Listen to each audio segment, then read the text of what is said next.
What's up, YouTube? Welcome back to another episode of Home Studio Day in the Life.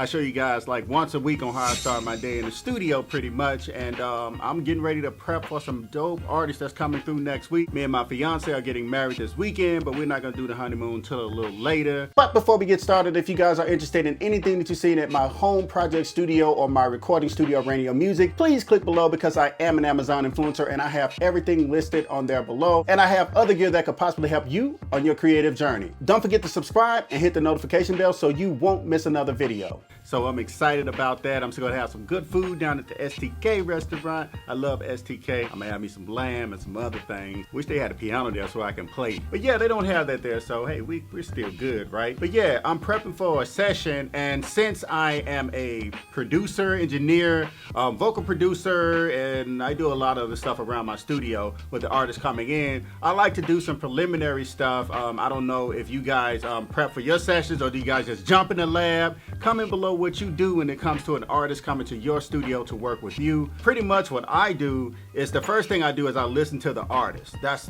number one. Listen to the artist and listen to their sound. And then pretty much what you do after that is you try to find a way to not compromise your particular sound as a producer, and try to see something that they're familiar with, create something that they're familiar with. For example, like I just discussed in the live, if the artist is a rapper, most likely they're accustomed to a certain beat because their flow rocks a certain way. They have a certain pentameter, they have a certain rhythmic pattern, the way they bounce on the beat. So you want to make sure that something with the drum pattern is something that they're familiar with.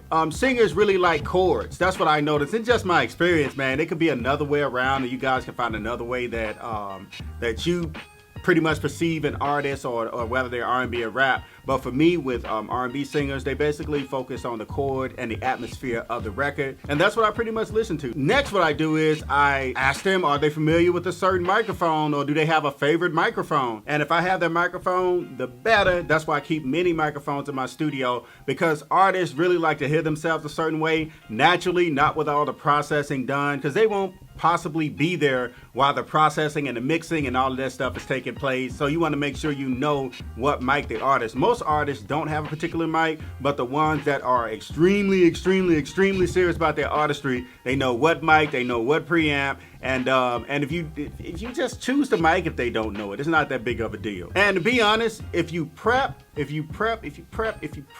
you do your research on the artist, you won't have a problem with the session. Of course, you're gonna have some minor hiccups every now and then, but hey, if you do your research on the artist and just have fun, man, everything will go great.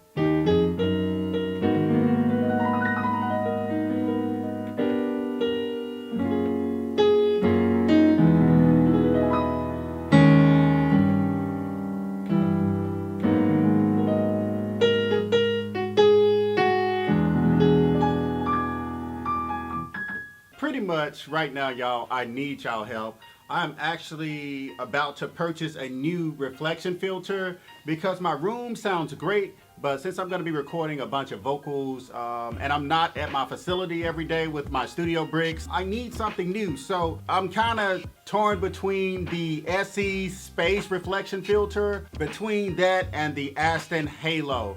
Do you guys have experience with any of those? And because I've been had my old ones, I got like 2 of them. I've been had them for 4 or 5 years, but I haven't had to use them lately because of my studio bricks at my bigger facility, Raenio Music.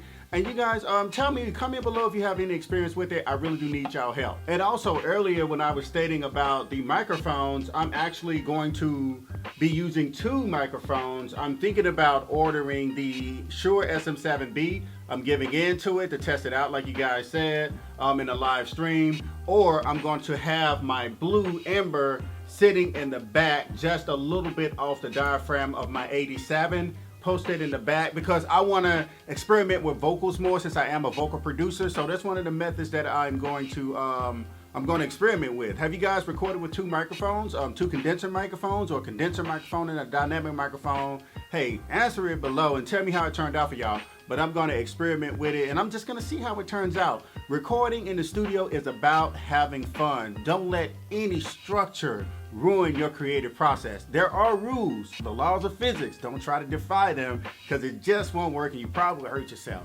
But if you guys want to be just creative, always experiment, man. Experimenting is fun, man. We are studio scientists. Let's get it. So I really do hope you guys find my video helpful when it comes to session prep. With session prep, it can be an awesome experience for you and the artist if you just make sure you got everything together. And I'm pretty sure that decent artists are gonna do preps for you too.